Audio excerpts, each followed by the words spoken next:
제자입니까? 라는 제목으로 잠깐 그 말씀을 제가 전했었습니다. 제자란 그야말로 배우는 사람, 또 지성적으로 따르고 모방하는 사람, 그런 뜻이 있다고 했습니다.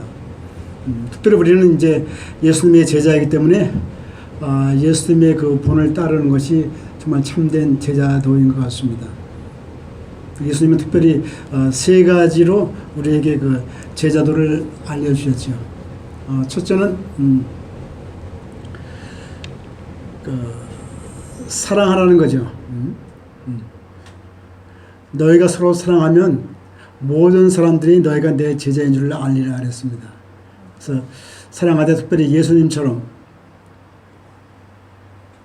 절대적으로 또 자원해서 또 능동적으로 사랑하라고 그렇게 말씀을 하셨습니다. 또 하나는 말씀에 온전히 거하라고 말씀하셨죠. 너희들이 말씀 안에 거하면 내 제자가 되리라. 그래서 우리가 말씀을 우리의 삶 속에 생활화하고 또 말씀을 실천하는 그런 모습, 그것이 참 제자의 모습이 아닌가 싶습니다. 끝으로 열매 맺는 생활을 하라고 권면하셨습니다.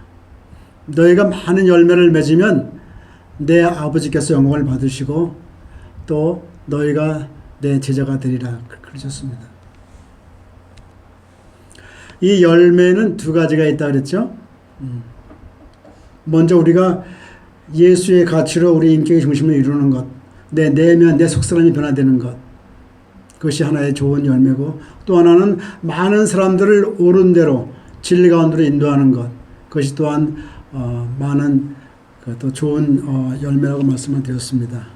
연이어서 오늘도 우리 그리스도인들의 정체성, 아이덴티티를 어디에 둘 것인가, 오늘 말씀처럼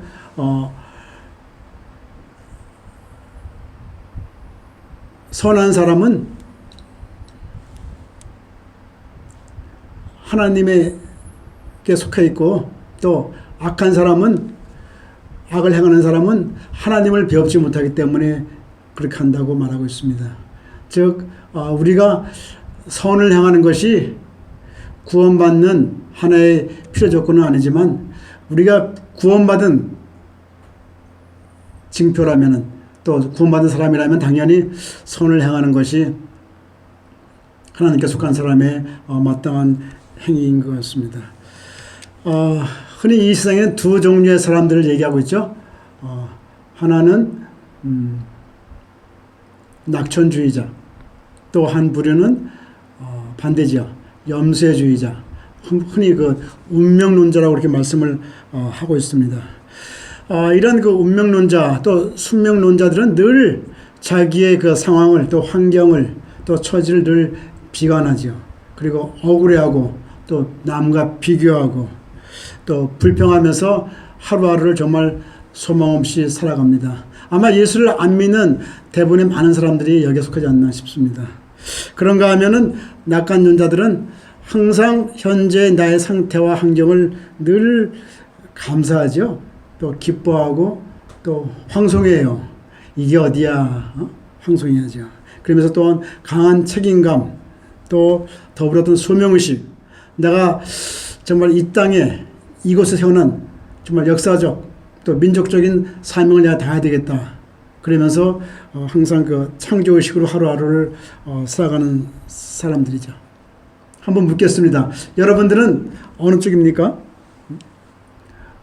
운명론자입니까? 아니면은 낙천주의자입니까? 단적으로 현재 여러분의 삶이 지금 억울하십니까? 아니면 황송하십니까? 유대인들의 그 지혜서인 탈무드에 보면 이런 말이 나오고 있습니다. 가장 강한 사람은 자기 자신을 이기는 사람이고, 또 가장 지혜로운 사람은 배우는 사람이고, 또 가장 행복한 사람은 감사하는 사람이다. 그런 말이 나오고 있습니다. 여러분, 기왕이면은 행복한 사람이 되십시오. 또 기왕이면은 감사한 사람이 되십시오. 또 감사하면서 선을 행하는 자가 되십시오. 오늘 설교 제목처럼 심겨진 곳에서 이게 수동태예요. You are planted. 내가 심은 게 아니라 내가 심겨졌어요. 심겨진 곳에서 활짝 만개하란 말이죠. 블룸. 활짝 꽃피어라. 내가 원치 않은 환경. 우리가 이제 나이가 좀 이렇게 들어보면 생각하잖아요. 참 세상 내 뜻대로 안 된다. 안 돼요. 내 뜻대로 되면 세상 다 망하는 거죠. 내 욕심대로 되면은. 근데 세상은 뜻대로 안 돼요. 그래서 나도 어쩔 수 없이 이런 환경에 지금 처해 있단 말이죠. 여러분이 처한 그 환경 속에서 심겨진 그곳에서 활짝 만개하십시오. 표현하십시오. 이 말이죠. 활짝 만개해서 하나님을 증거하는 것입니다. 가장 아름다운 모습으로 하나님을 우리가 나타내는 것입니다. 자, 그러면 어떻게 하면 우리가 선을 행하며 또 내가 심겨진 그곳에서 인생을 꽃필 수 있을까? 한번 오늘은 그것을 한번 생각해보는 시간을 갖도록 하겠습니다. 우선 첫째가 뭐냐면 기준을 가지고 살아야 한다는 것이죠. 기준. 제가 고등학교에 이제 영어 교사에 있을 때 항상 그 수학여행 가게 되면 꼭 그 전날 학생들이 꼭 질문을 해요. 선생님, 내일 소지품 검사합니까? 꼭 우리 남학생들. 그 뻔한 거잖아요. 안 하면은 술, 담배 몰래 가져가려고.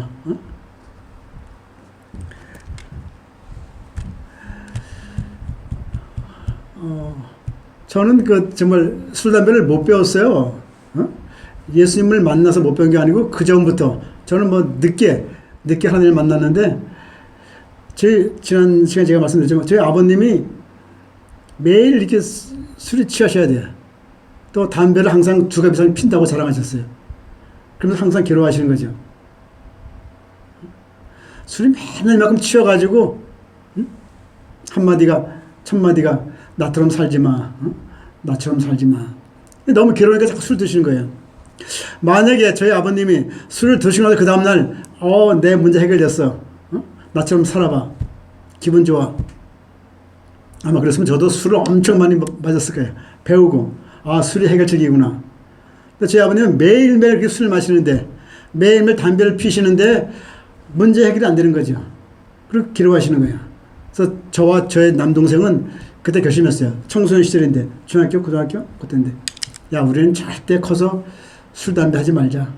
술, 담배가 인생의 해결책이 안 되는구나. 우리 아버지 보니까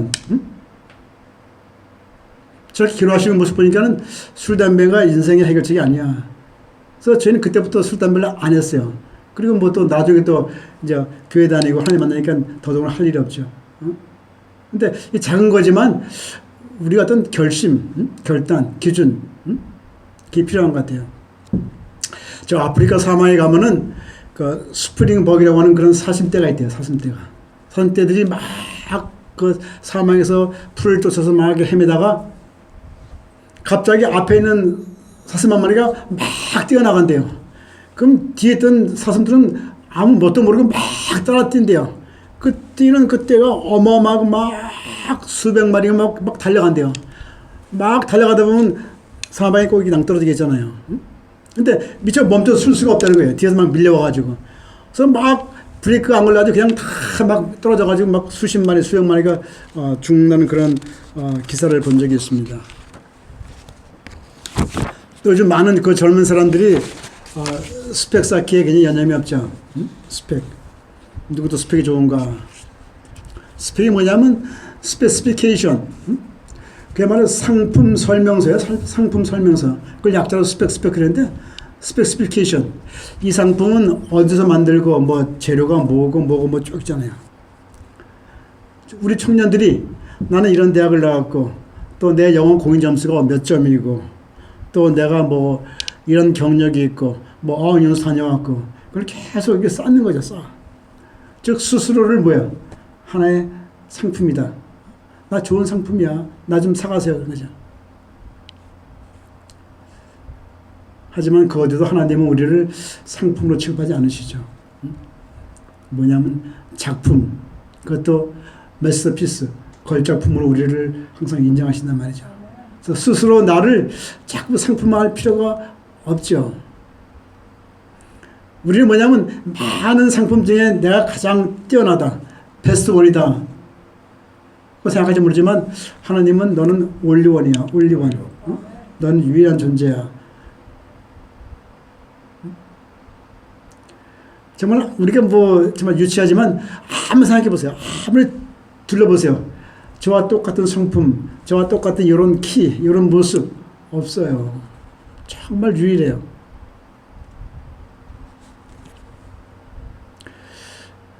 저는 제 이름에 대해서 굉장히 불만이 많았어요. 허경강. 굉장히 발음이 어려워. 지난 시간에 보니까 우리 선생님이 발음을 거꾸로 하시더라고요. 허강경 막 그러시는데 아니 그게 정상이야. 한 번도 제 이름을 처음에 똑바로 발음하는 사람을 못 봤어요. 하도 이름이 어려워가지고. 허경강. 그것도 이형이 두 개 있으니까. 그래서 왜 이렇게 이름을 어렵게 지었나 굉장히 불만이 많았어요.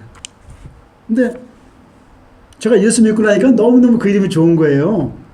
왜냐면 경자가 이게 볼경자. 그리고 강이 편한 강자. 우리 건강발전의 편한 강자. 그러니까 편함을 본다.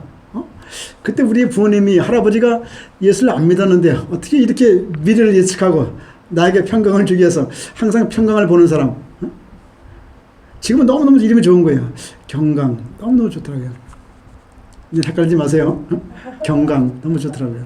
평강을 본다. 너무 좋아요. 군중 심리가 개인의 그 의사결정에 어떤 영향을 미치는가 한 조사가 있는데요. 한 50명의 사람들을 이렇게 모아놓고 일부러 40명을 딱 옆방을 띄워놨어요. 그래서 자 이게 회색깔인데 회색인데 여러분이 나중에 모일 때는 검정이라고 막 우기라고 막 그렇게 미리 얘기해 주세요.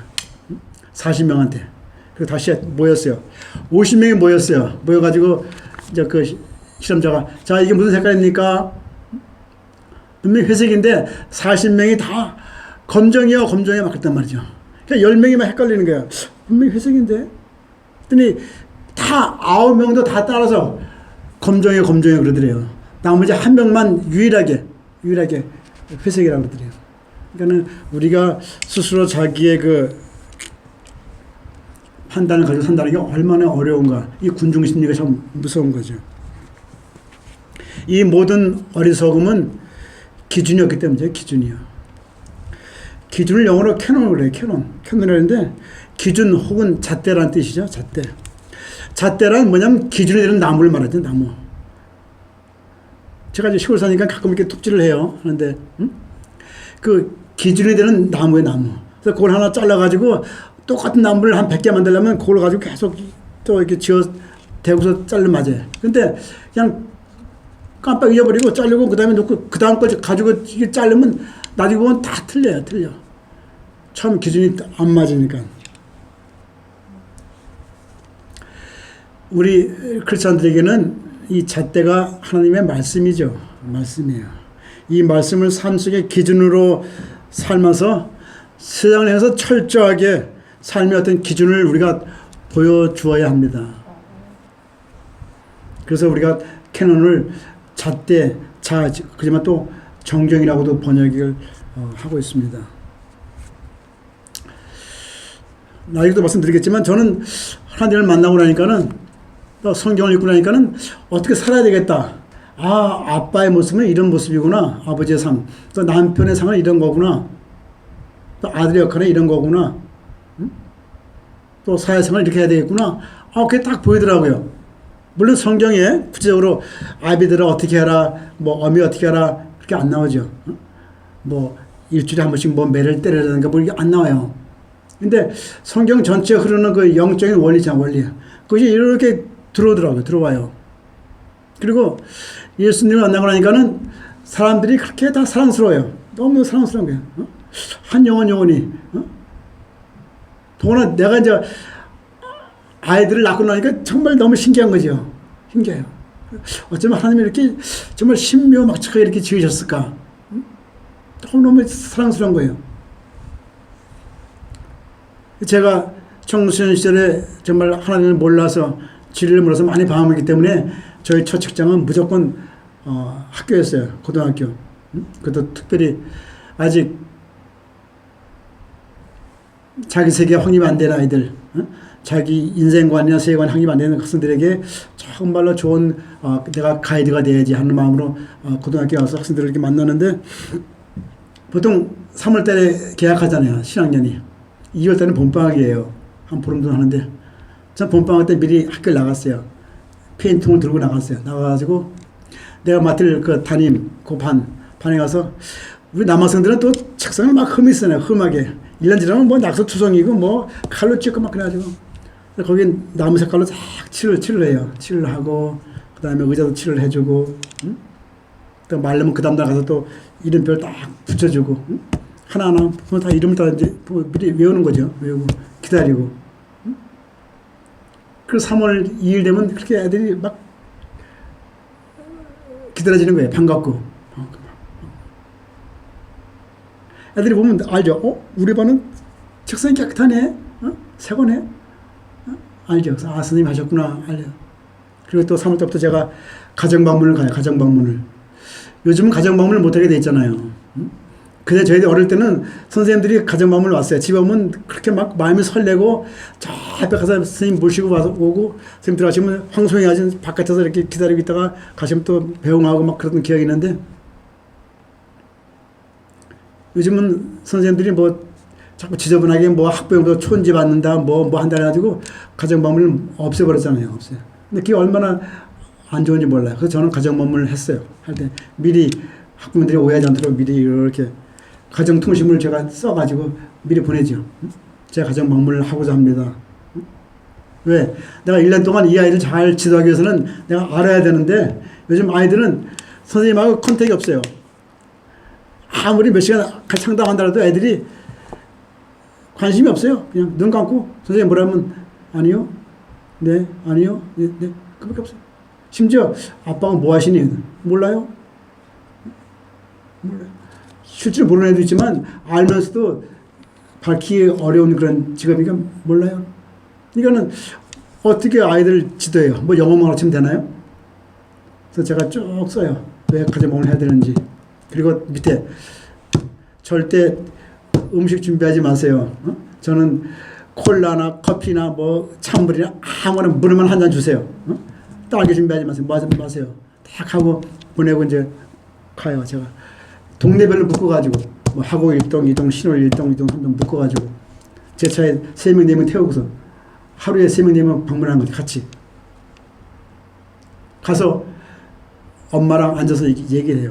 아이들은 지네 방에 들어서 얘기하고. 근데 엄마랑 만나면은 또 아빠랑 만나면 대화가 통해요. 같은 어른들이고 또 서로 애원을 알잖아요. 그러니까 뭐 아버지가 사업하다 망한 거, 뭐 바람 핀 거, 뭐 다 얘기하신다고. 그러니까 얼마나 편해요. 아, 이런 환경이구나. 내가 또 아이들 방에 들어가 봐요. 딱 무슨 책이 있는가 보면 알잖아요. 주워서 왜 무슨 책이 꽂혀 있는 거 보면 아, 얘가 어떤 학생이구나. 그 3월 달에 또 꽃이 많이 나와요. 제가 그냥 요만한 거 작은 화분 싸요. 3,000원, 2,000원이에요. 그걸 한 사가지고 와서 걔 방에 딱 넣어주고 올려주고 그리고 해주고 또 다음 주에 가고 첫 번째 집에 가면 그 엄마가 그냥 떡이고 뭐고 뭐 막 한창 또 보니까 딸기 뭐 잔뜩 한 상을 차려놔요. 먹고 싶죠? 제가 다시 퇴근하고 가니까 그때 배고플 때니까 막 꾹꾹 근처 넘어가는데 꼭 참고 그냥 맹물만 마셔요. 막 서운해가지고 어떤 할머니는 막 입에 막 넣어줘요. 먹으라고. 너 땡큐. 그리고서 또 다음 집 가요. 그러면 그 다음 집은 이제 안 차려요. 아, 선생님 안 드신다. 왜? 부담을 주지 말아야 되잖아요. 응? 그래갖고 한 달 정도 쫙 아이들 이렇게 가정신방을 하고 오면요. 그 다음에 아이들이 눈빛이 달라져요. 보통은 선생님이 올라와도 안 쳐다봐요. 밑에서 핸드폰 하고 앉았고 뭐 이렇게 하고 있잖아. 쳐다보지도 않고 뭐 지내기도 하고. 근데 어떻게 방문하는 아이들은 딱 쳐다봐요. 선생님 딱 쳐다봐요. 선생님을 신뢰한다. 신뢰한다. 선생님 네 믿을게요 말이야. 한번 믿어줄게요 말이야. 우리 엄마한테 존재 안 받아가고 뭐 음식 피 안 끼치고 네 한번 믿어줄게요. 그거예요. 그 다 이제 끝나면 그 다음에는 4월 초 되면 저희 집으로 또 다 초대해요. 우리 반. 그 당시에 뭐 한 방에 한 60명 됐거든요. 다 초대해요. 초대해가지고 짜장면 60그릇 주문해놔요 미리. 그러면 몇 번 전화 와요. 그 짜장면 집 주인이. 정말 맞아요? 정말 맞아요? 장난치는 줄 알고. 아, 맞아요. 맞아요. 맞아요. 몇 번 뭐 아파트 동호수 알려줘도 계속 확인해요. 맞아요. 맞아요. 짜장면 먹이고 탕수육 먹이고 그냥 시컷 놀다 가라고.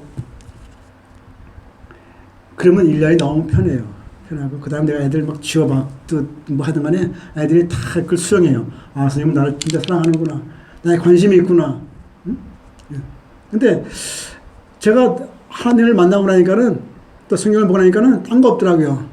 우리가 할 그 처신은 어떻게 하면은 남에게 양보하고, after you, 먼저 하세요, 먼저.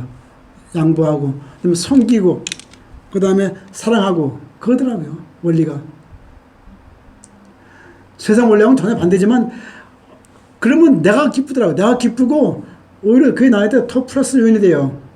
처음에는 조금 내가 손해보잖아요. 뭐, 내 돈이 돈 나가고 뭐 손해보는 거지만, 손해가 아니더라고요. 오히려 얻는 게 더 많아요.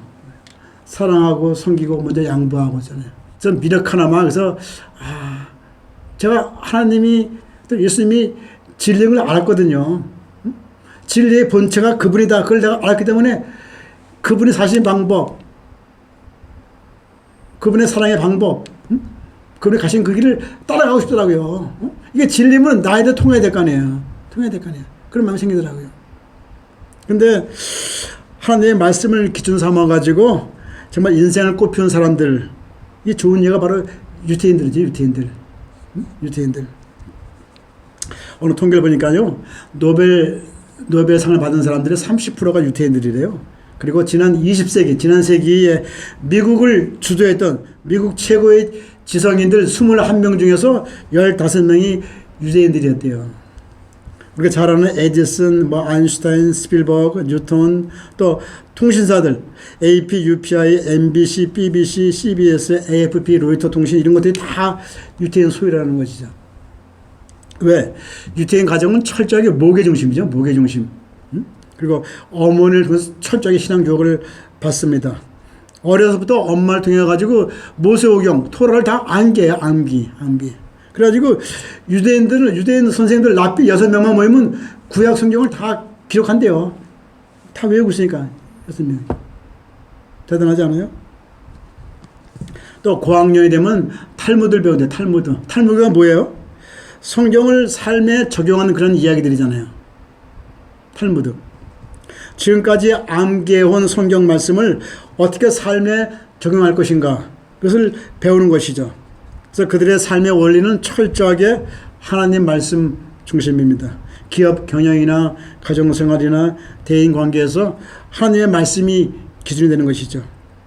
하나님의 말씀이 진리니까는 그대로 살았을 때 그들이 성공하는 것이죠. 우리나라는 조금 막 어지럽죠. 우리나라도 적지만 너무 저쪽의 소식이 금방 전국에 다 퍼지고 너무 좁은 나라니까. 그리고 뭐 한마디가 막 전국에 다 막 요란스럽고 막 어지러워요. 소문이 무슨 것이 아니고 어떤 기준이었기 때문에, 기준이. 대통령이나 정치인이나 이 국가를 통치하는 어떤 기준이 없죠. 기준이. 또 우리 부모님들도 기준이 없기 마찬가지예요. 우리 부모님들도. 하나님 말씀대로 안 살기 때문이죠. 기준이 있다면 오직 하나, 돈이죠. 돈. 경제적 관점에서 모든 걸 다 보기 때문에 어지러운 거죠. 제가 학교에 있을 때 어떤 그 학생이 고3인데 공부를 참 잘해요. 뭐 공부를 너무 잘해요. 다들 학생들이나 선생님들이 쟤는 서울 의대 갑니다. 서울 의대 갈래다. 뭐 공부 잘하면 다 서울대고 또 공부 또 더 잘하면 의대죠. 의대. 이과 애들은 의대. 막 그냥 다 그래요. 저도 공부 잘하는 애 보면 신기하더라고요. 어떻게 공부 좀 잘할까? 그래서 제가 수업하다 말고 한번 물어봤어요. 수업 중에. 잠깐 쉬고서. 야, 너 왜 하필 의과대학을 가려고 그러니? 그랬더니 약간 나를 이렇게 쳐다봐요. 남들은 의과대학 가라고 막 근데 내가 같은 선생님인데 너 왜 의과대학 가려고 그러니? 물어보니까 이상한데 쳐다봐요. 그랬더니 뭐라 그러냐 하세요? 안정적이잖아요. 그러더라고요. 안정적이잖아요. 순간적으로 화가 확 나요. 제가 화를 안 내는 사람인데 내가 막 욕을 막 해가면서 야 이놈의 시기야, 응? 야, 서울대 의대 갈 정도면 네가 뭐 굶어 죽을까 봐 걱정을 하냐, 임마? 어? 무슨 과를 가봐라. 어? 서울대 나와봐라. 응? 내가 굶어 죽겠어? 내가 굶어 죽을까 봐 걱정을 하고 있냐? 안정적이라니? 그게 말이 돼? 아, 너무너무 막 화가 나더라고요. 제가 최소한 기대했던 대답은, 어? 저는 착각하는 게 공부 잘하면 인성도 좋을 줄 알았어요. 공부 잘하면 사람이 참 좋은 사람이구나. 아니에요. 그냥 공부 잘할 뿐이에요. 하나 달란트로. 제가 기대하기는, 아, 선생님, 아, 인간이 얼마나 존귀한 존재예요. 존엄해요. 이거는 살아생전에 건강하게, 어? 잘 생활할 수 있도록 제가 의사가 되어 도와드리고, 또 마지막 돌아가실 때도 그야말로 인간의 존엄성을 지키면서 정말 고고하게 돌아가시도록 내가 좀 도와드리고 싶어요. 어? 그래서 의사가 되고 싶어요. 아, 최소한 그 정도 생각이 있어야 되지 않나요? 어? 사람에 대한 존경함을 가지고, 생명에 대한 존경함을 가지고, 저 의사가 되겠다는 그런 마음이 있어야 되지 않나? 또 남을 도와주겠다는 마음이 있어야 되지 않는데, 그냥 돈 많이 번다는 얘기잖아요. 안정적이잖아요. 제가 막 화를 내다 말고 내가 멈췄어요. 아유, 네가 무슨 죄가 있냐? 어? 네가 무슨 잘못이냐? 그렇게 주입시킨 너네 부모, 또 학교 선생님, 학교 선생님이 더해요. 공부 잘하면 무조건 의대 안 봐요. 뭐 딴 가자. 엄마 의대. 좀 죄송하지만 여러분들은 어떤가요? 우리 한국 교인들 교회 들어오시면은 우리가 어떻게 예배해야 되는지 잘 알아요. 교회 들어와서는 정숙해야 돼요. 떠들면 안 돼요. 또 들어오면 조용히 묵도해야 돼요. 열심히 찬양해야 돼요. 열심히 기도해야 돼요. 또 말씀 시간에 졸면 안 돼요. 또 은혜로 말씀 나오면 아멘으로 크게 대답해야 돼요. 누가 얘기 안 해 다 알아요. 다 해요. 그런데 어때요? 우리가 교회 밖에 나가면은 우리가 신앙인으로서 어떻게 사회생활 해야 되는지 거기에 대해서는 우리가 배운 바가 없어요. 똑같아요. 나가는 순간 그때부터 가치관도 똑같이 원위치 해가지고 똑같이 아까 스프링복 사슴처럼 남들 뛰면 동달아 막 뛰고, 응? 저는 우리 아들 키우면서 제일 힘든 게 저희 집사람과의 싸움이었어요.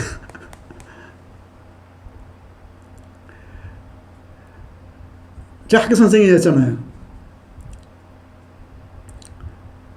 학원 보내지 마. 애들은 시큰 놀려. 공부는 대학 가서 하는 거야. 시큰 놀려. 근데 처음엔 저를 따라서 집사람이. 근데 자꾸 불안해지는 거예요. 불안해져. 어? 옆집 누구는 다 뭐 학원 다니고 뭐 하고 또 시험 보잖아요. 같이 전국적으로 뭐 시험 보고 몇 등 했다 뭐 했는데 우리 애들은 맨날 나와서 맨날 저랑 타고 둘이 막 남자끼리 놀고 맨날 그 산에 뛰어다니고 막 완전 야생마처럼. 그러니까 점점 분해지는 거예요. 그러니까 한 번만 학원 보내자고. 안 돼. 보내자고. 안 돼. 응?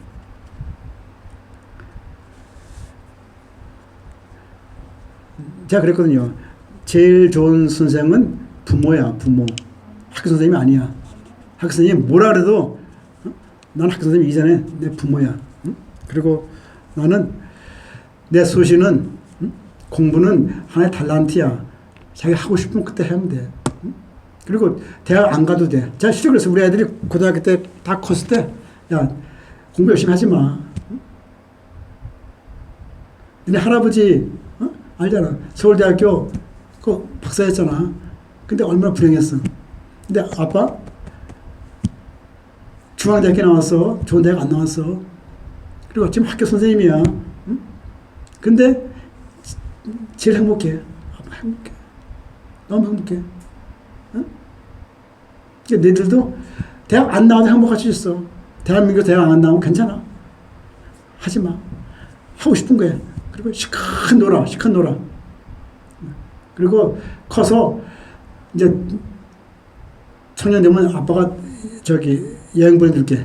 세계를 막 돌아다녀. 시큰 다니다가 네 생각에 가장 의미 있는 일, 가장 보람 있는 일, 가장 마음에 드는 곳 찾아서 거기서 살아. 어? 뭐 국수주의에 빠져가지고 대한민국 하지 말고 전 세계가 다 우리 거야. 좋아하는 곳, 좋은 곳 가서 살아. 절대 뭐 부모 효도한다? 노 땡큐. 필요 없어. 응? 정말 너무 프리하게. 그랬더니 우리 작은 애는 뭐라는지 아세요? 고2 때인데 이제 공부 안 하면 놀래게 걔 자꾸 눈치 보이나 보니까 아빠한테 아빠 왜 돼? 저 버스 기사 하면 안 돼요 그러더라고. 버스 기사 하면 안 돼요. 왜 안 돼? 그랬더니 버스 기사 해도 전도할 수 있잖아요 그러더라고. 그래서 야 전도를 왜 안 해? 전도를 응? 버스 기사 나 바쁘니 근데 무슨 전도를 해? 그냥 버스 기사 하면서 신나게 막 운전해. 정말 신나게 막 운전해. 응? 그게 전도가 되는 거야. 응? 왜 전도해? 그냥 신나게 살아. 신나게. 정말 내면의 기쁨을 막 사는 거야. 응? 힘드는 거야. 근데 정말로 애가 정말 자유했어요. 자유했어요. 응?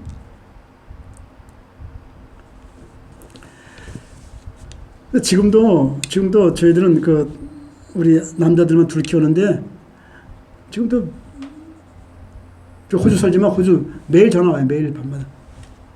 아빠 지금 퇴근 중이에요. 아빠 오늘 뭐 하셨어요? 뭐 했다? 너는 뭐 했니? 뭐 했다? 또 아빠 뭐 하고? 어? 정말 딸보다 더 자상하게. 어떤 분들은 뭐 아빠랑 통화가 힘들대요. 아빠 그러면 돈 떨어졌냐? 그럼 뭐, 돈 줄까? 그리고 뭐 딱 끊는데요. 근데 우리는 얘기가 뭐 30분, 1시간 막 계속 이어지는 거예요, 그냥. 어? 응? 근데 그 친밀성, 관계성은 딴 거 아니거든요. 정말로 상대방을 그냥 있는 것도 수용하고. 응? 그리고, 공부하러 태어났나요? 응? 정말 그에게 맞는 뭐가 있겠지. 그런 어떤 믿음. 응? 응? 그리고 우리 옛날 부모들이잖아요, 부모들이. 자식을 많이 낳잖아요. 그래도 산 입에 거미를 안 친다고 다 자기 먹고 살 건 갖고 태어난다 그러잖아요. 그 말이 맞다고 생각해요. 응? 왜 걱정을 해요? 그런 걱정은 어디서 왔을까요? 응? 사단이 예수님을 이 돌 가지고 떡 만들어봐. 응? 근데 그 시험은 지금 계속 우리에게 오는 거예요. 생존 문제. 너 그래가지고 살 수 있겠어? 굶지 않겠어? 절대 우리 안 굶어요. 요즘도 얼마나 또 소셜 웰페어가 잘 되어 있어요. 사회복지. 응? 안 죽잖아요. 사탄의 그런 속임수 거기에 속으면 안 돼요. 물러가라 해야 돼요. 정말 우리나라의 어떤 기준, 딴 거 아니죠. 성경적 원리, 영적 원리를 따라 살면은 우리는 자유할 뿐만 아니고 정말 그 인생이 행복할 수 있죠. 이제도 우리가 이 말씀을 우리 삶 속에 적용하는 것, 응? 내려온 우리의 유교적 전통이나 집안의 어떤 그런 관심이 아니고 정말 말씀에 근거한, 말씀에 털을 둔 그런 이 삶이 일어나야 돼요. 그래가지고 저 집은 참 기독교 문화가 있구나. 제가 학교 와서 한 게 그거거든요. 기독교 문화 운동회 했거든요. 청소년들에게. 너무 애들이 문화가 없어요. 문화가. 그러니까 애들이 맨날 오락실 가고 그러잖아요. 우리가 탁월한 기독 문화를 만들자 그래가지고 우리가 이제 기독 문화 그런 축제를 많이 했었는데 대학 가니까 또 대학원 가니까 그런 게 있더라고요. 오픈북 테스트라고. 시험 보는데 책을 다 보라는 거예요. 교과서 다 끊어놓고 다 봐. 시험 보는 거예요. 처음에 얼마나 신나요. 막 좋아하는데 책을 보나 아무나 똑같아요. 오픈북 해봤자요. 단답형으로 뭐뭐 쓰세요 하는 게 아니잖아요. 대학 시험에. 뭐 논술할 시험 보는데 논술을 하려면 뭐가 남아있을 때가 아니에요. 오픈북 테스트 더 어려워요. 왜? 평소에 공부하지 않고 또 준비 없이 책을 보면 답을 못 찾아요. 오히려 이 뒤에 시간이 오히려 더 많이 가잖아요. 안 돼요. 어떤 개념적인 정의라든가 원리를 발견해야 되는데 순간적으로 찾아가지고는 단답형으로 답을 쓸 수가 없죠. 자, 이와 마찬가지로 우리의 삶 속에서 날마다 우리가 말씀을 읽고 적용하는 습관이 없으면은 문제가 당장 코앞에 와도 신앙적인 바른 해답을 우리가 구하지 못하고 당황하게 되죠. 그래서 성경을 다른 말로 그러잖아요. 오픈 시크릿. 공공연한 비밀이다. 열려진 비밀이다. 성경책이 항상 있잖아요. 성경책이 옆에 있어요. 써 있어요. 오픈북이 오픈북. 있으면 뭐예요? 내 삶에 적용 못하니까. 어떤 기준이 필요하고요. 또 하나는 주도성이에요. 주도성. 응? 이니셔티브. 응? 주도한단 말이에요. 어느 여성단체에서 모범적인 남성상을 이제 제정해서 그 후보자를 이렇게 막 찾았대요. 수많은 이제 지원서가 막 왔는데 한 후보가 눈에 딱 들어가더래요. 뭐냐면 내용이, 저는 술이나 담배를 전혀 하지 않습니다. 여성을 학대하는 일도 없으며 TV를 밤늦도록 보는 일도 없으며 규칙적으로 운동도 하고 영화나 비디오를 보며 시간을 낭비하는 일도 없습니다. 주일마다 한 번도 빠짐없이 예배를 드리고 있으며 벌써 이런 생활을 7년째 하고 있습니다. 그래서 너무 좋아가지고 이 후보를 이제 수석료를 정하자 해가지고 전화를 딱 드렸더니, 아, 여보세요? 그랬더니, 예, 여기는 안양교도소입니다. 그러더래요. 죄수들이 아무리 모범적인 그런 생각을 한다 하더라도 세상에 기준이 될 수 없죠. 왜냐하면 그들은 이미 타인에 의해서 자기가 이끌리는 삶이기 때문에 주도성이 없잖아요. 강제로 또 억지로 우리가 모범적으로 살아가지고는 세상을 변화시킬 수가 없습니다. 사회학적인 용어로 티핑 포인트란 말이 있어요. 임계점이죠. 임계점. 임계진략이죠. 어떤 극적인 변화가 시작되는 그 지점이죠. 일단 통과하면 모든 것이 확 바뀌죠. 바뀌는 보이지 않는 선, 그게 티핑 포인트인데, 이 폭발적인 변화의 최일선에 우리 바로 크리스찬들이 주도적으로 앞장서야 한다는 얘기죠. 그 전에 2002년인가요? 월드컵 때, 한일 월드컵 때, 붉은 악마. 저도 그때 한번 시청하고 가봤더니 정말 대단하더라고요. 그때 으쌰 막 정말 우리 심이 아니잖아요. 어떻게 우리가 4강까지 올라가요? 지금도 세계 랭킹 34인가 45인 그런데 세계 4에 올라갈 리가 없단 말이야. 근데 그때 막 기운 받으니까 막 올라갔잖아요. 탁 깨니까 올라가잖아요. 그냥. 16강이나 가면 잘 간다고 그때 막 그랬거든요. 겨울에 많이 내리는 눈. 이걸 돋보기나 현미경으로 이렇게 관찰하면은 참 예쁘대요. 근데 한 점을 중심으로 이 방사형으로 각기 다른 예쁜 무늬가 무늬가 이렇게 이루어져 있는 거죠. 근데 그 무늬의 중심에 있는 정점은 작은 먼지래요, 먼지 알갱이래요. 이 대기 중에 수분이 100% 있어도 이 먼지 응결점이 없으면은 절대 눈이 만들어지지 않는데요. 작은 이 먼지 입자가 나타나면은 그 주위에 이제 수증기들이 막 엉겨 붙어가지고 눈이 만들어지는 거죠. 그렇게 예쁜 눈이요. 이런 응결점의 역할이 바로 티핑 포인트인 것입니다. 세상은 지금도 누구나 어떤 기준을 제시할 사람을 기대하고 있죠. 정확한 기준을 두고 나갈 때 사람들이 그를 중심으로 모이게 되어 있습니다. 이 비유가 적절할지 모르겠네요. 지금 대통령 윤석열 씨가 막 공정과 상식이 막 무너져 내릴 때 나라가 정말 봐도 정말 엄마 찬스 아빠 찬스 써가지고 막 젊은이들이 막 그때 사람들이 막 분노했잖아요. 근데 윤석열 씨가 그때 무슨 총리 때 한번 나와가지고 나는 사람에게 충성하지 않습니다. 그 한마디 그게 국민들 가슴을 콱 울렸잖아요. 다들 조직이니까 특히 검찰 조직은 얼마나 완전 군대보다 더 심한 데인데 나는 사람에게 충성하지 않습니다.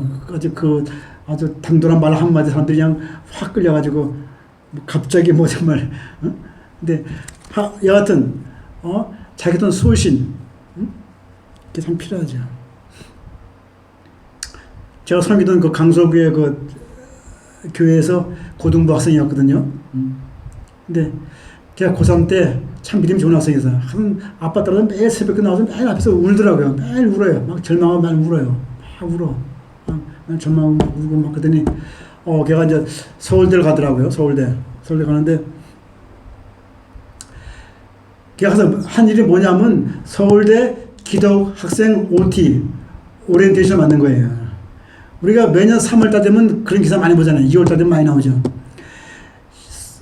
대학생들 신입생 오리엔테이션 한다고 OT 해가지고 저 설악산 이렇게 많이 가잖아요. 버스 밑에 가가지고 꼭 몇 명 죽잖아요. 죽어. 밤새 술 먹어가지고 술 먹고 처음 먹는 술 막 먹이고 뭐하고 그리고 가서 거의 뭐 말만 하면 OT지 거의 뭐 술 파티 3박 4일 동안. 그러니까 저희 아들들도 여기서 학교 다닐 때 막 고민하더라고요. 아빠 OT를 가야 돼 말아야 돼 막 그래서 네 맘대로 가서 버틸 자신 있으면 가고 못 버티면 가지 마. 근데 결국 안 가더라고요. 근데 이 학생이 뭐 하냐면 서울대 가가지고 서울대 기독학생 OT를 만든 거예요. 기독학생들을 위한 OT를.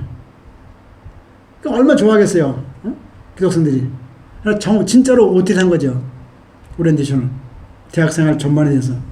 그리고 뭐 학교에 뭐 여러 서클 소개해주고. 근데 서울대 생기니까 연달아서 뭐 연대, 고대 막 생기더라고요. 기독학생 OT가. 근데 그런 문제의식을 가지고 매일 이렇게 고민하고 괴로워하고 기도하더니 결국 일을 만들어 내더라고요.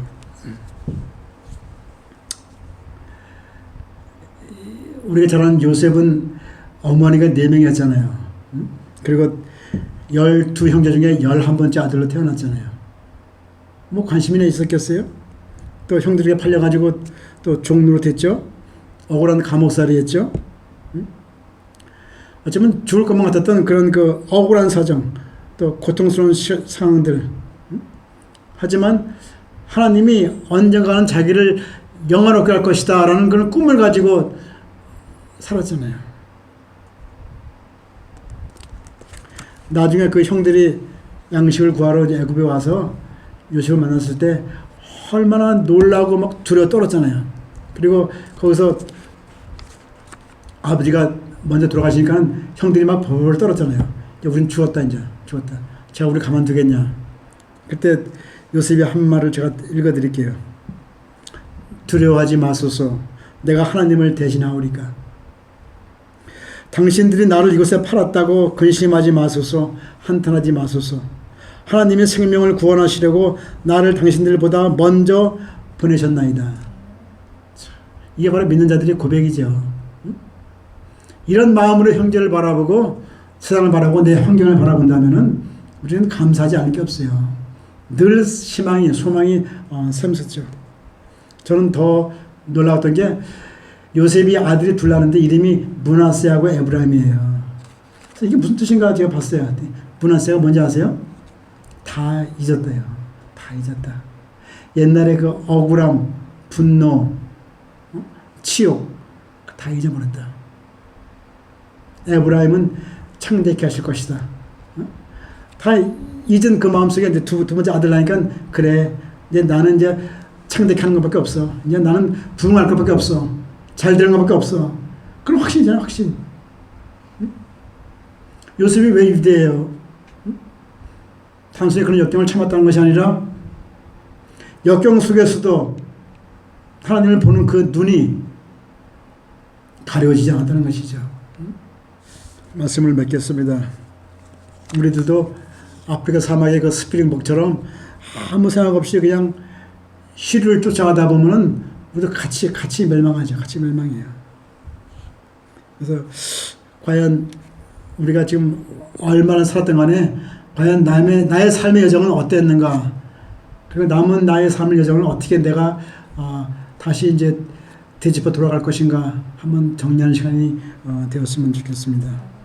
하나님의 말씀을 기준 삼고 하나님이 응원하시는 내 인생을 정말 주도적으로 살아내셔서 심겨지는 그곳에서 아름답게 피어나는 한 송이 향기로운 꽃으로 사시기 바랍니다. 그것도 제가 시 하나만 더 들려드릴게요. 제가 늘 좋아하는 시인데요. 인도의 그 시인 타고르죠. 우리 한국을 너무너무 좋아했죠. 고요한 아침의 나라, 동방의 등불, 한국인의 이체던 그 시인데 그분이 아기 천사라는 시를 썼어요. 차일드 엔젤. 아기를 천사에 비유한 시인데 저는 아기가 우리 꼭 크리스찬 같더라고요. 한번 들어보세요. 아기 천사. 그들은 떠들고 싸우고 그들은 의심하고 절망하며 그들은 다툼질을 끝낼 줄 모릅니다. 깜빡거리지 않는 순수한 등잔의 불꽃처럼 나의 아기여 당신의 삶이 그들 가운데 들어와 그들이 기쁨으로 침묵하게 하십시오. 그들은 탐욕과 질투로 잔인하고 그들의 말은 피에 굶주리는 숨은 칼과 같습니다. 그들 속난 가슴 가운데로 가서서 나의 악이여, 한낮의 싸움들이 끝난 저녁의 너그러운 평화처럼 당신의 상냥한 눈길을 그들에게 내려주십시오. 그들이 당신을 보고 그리하여 만상의 뜻을 알게 하십시오. 그들이 당신을 사랑하고 그리하여 그들 스스로 사랑하게 하십시오. 무한의 가슴 속으로 들어와 나의 악이여, 당신의 자리를 차지하십시오. 아침이면 피어나는 꽃처럼 당신의 마음을 피어올리시고 해가 지면 당신의 머리를 굽어 조용히 하루의 예배를 끝내십시오. 기도하겠습니다. 고마우신 아버지 하나님, 하나님을 알게 하시고 무엇보다 하나님을 예배하는 예배자로 저희를 부르신 좋으신 주님, 진심으로 감사합니다. 아버지 하나님, 우리에게는 연약하여 주님을 바라볼 수 있는 믿음이 연약하오니 주님 불쌍히 보시고 주님만을 사랑하며 주님만을 바라보며 주님만을 소망할 수 있는 큰 믿음, 아름다운 믿음을 저희 모두에게 허락하여 주시옵소서. 그리하여 말씀을 기준 삼아서 하나님의 응원하신 주도적인 인생을 바로 살아서 아버지께 영광이 되게 도와주시고 또 우리 모두는 보람 있는 삶을 살아갈 수 있도록 은혜 베풀어 주시옵소서. 예수님 귀하신 이름으로 기도드리옵나이다. 아멘.